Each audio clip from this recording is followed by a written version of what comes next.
Bulan Ramadan, bulan penuh kemuliaan, bulan berjuta ampunan dan kebaikan dilipat gandakan. Waktu dimana turunnya Al-Quran yang jadi pedoman lagi tuntunan. Bener gak sih jadi arahan? Atau justru gak ada perannya dalam kehidupan?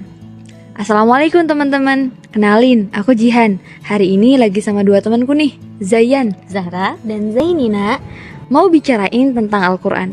Emang seberapa relate-nya sih sama kehidupan? Oke, mungkin yang pertama aku pengen tahu dari Zahra. Kira-kira Al-Quran bagian mana yang menurut Zahra tuh relate banget gitu?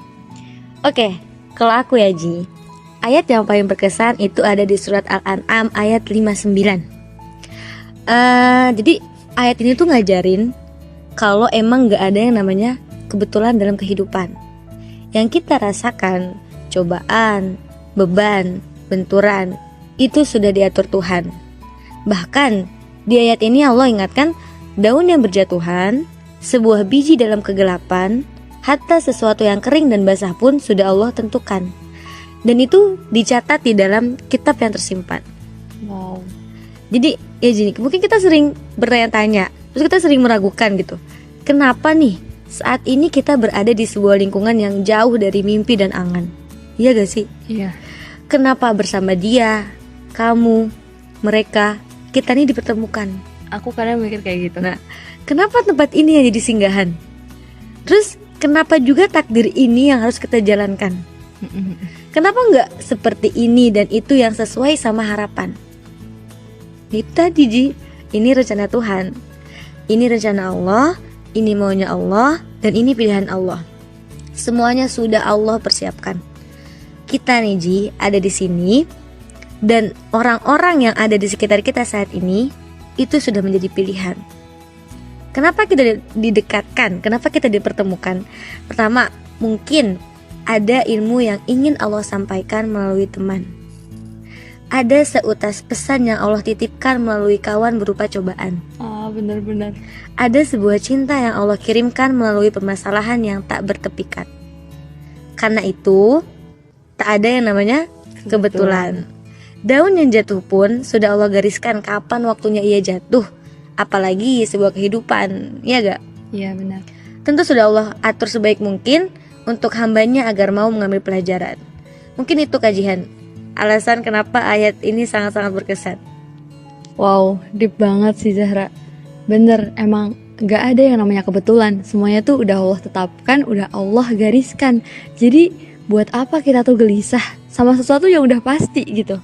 Iya gitu. benar banget. Kalau misalkan udah ada bisikan dari setan nih, buat apa aku hidup gak guna banget gitu. Nah ingat aja gitu ayat ini. Oh enggak, aku ini diciptakan bukan sembarangan. Aku ini diciptakan udah Allah takdirkan, udah Allah tentukan. Tinggal kita mikir apa sih yang harus kita lakukan, peran apa sih yang bisa kita mainkan. Nah habis itu kita kerjain deh. Wow, makasih Zahra buat insight-nya. Oke, sekarang aku mau nanya nih sama Zainina. Kira-kira di Al-Quran bagian mana? Atau ayat Quran yang mana yang jadi favoritnya Zainina? Kalau aku, ayat Al-Quran itu menurutku semuanya favorit ya. Karena selalu ngasih insight yang baru untuk hidup kita. Tapi aku punya satu ayat andalan nih Jihan. Ayat yang selalu aku jadi motivasi ketika aku ngerasain kegelisahan atas dosa-dosa yang udah aku perbuat. Emang ayatnya yang mana tuh? Ayatnya ini Allah mention di surat Az-Zumar ayat 53. Ayat yang mana ngasih tahu aku kalau cinta yang kita dapat dari Allah itu beda banget sama cinta yang kita dapat dari manusia. Coba kalau kita pikir, mana lagi sih orang yang bakal setia sayang sama kita padahal kita udah ngelakuin hal yang gak dia suka selain Allah, ya kan? Benar-benar. Ternyata Ji, gelisahan aku rasain ini juga dirasain sama orang-orang Mekah. Jadi mereka itu pernah berputus asa juga dari ampunan Allah atas dosa-dosa yang udah mereka lakuin di zaman jahiliyah. Terus gimana tuh? Terus, nah ya udah, ayat ini tuh jadi jawaban cintanya Allah untuk mereka. Karena di sini kan Allah bilang kalau Allah bakal mengampuni dosa semuanya. Maka dari itu kita nggak boleh berputus asa. Oke. Terus aku mau nanya deh, kira-kira gimana tanggapannya Zainina nih buat orang-orang yang bermudah-mudahan dalam melakukan dosa? Alasannya sih Kan Allah maha pengampun gitu loh. Jadi gak apa-apa dong aku ngelakuin dosa, ntar aku tobat, terus Allah ampuni deh. Kalau kayak gini, tanya aja sama orangnya. Emang kamu bisa jamin umur kamu sampai kapan? Iya kan? Gak bakal tahu. Iya, maka dari itu, jadi cukup jadikan kematian itu jadi nasihat terbaik untuk hidup kita. Dan kalau misalkan nih ada orang yang beralasan, kan manusia itu mahalul khata wa nisyan. Terus gimana tuh? Emang bener sih, emang gak ada orang yang dia itu luput dari kesalahan ya kan. Hatta Rasulullah aja yang udah Allah maksum juga melakukan kesalahan ya kan. Yang melakukan bermuka masam yang ada di surat Abasanya itu. Nah, tapi Rasulullah juga jelasin nih di hadisnya. Rasulullah SAW bersabda, ittaqillaha haitsuma kunta wa'atbi sayyi'atal hasanata tamhuha wa khaliqin nas bi khuluqin hasanin. Nah, ternyata Ji, satu hadis ini tuh udah bisa jadi kesimpulan dari percakapan kita loh Ji. Emang gimana tuh kesimpulannya?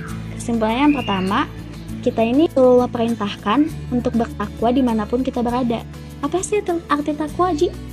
Menjalankan apa yang Allah perintahkan dan menjauhi yang Ia larang. Nah, dan jangan lupa untuk jadiin kematian itu untuk jadi nasihat terbaik untuk hidup. Nah, yang kedua, Rasulullah juga nyuruh kita untuk mengiringi keburukan dengan kebaikan.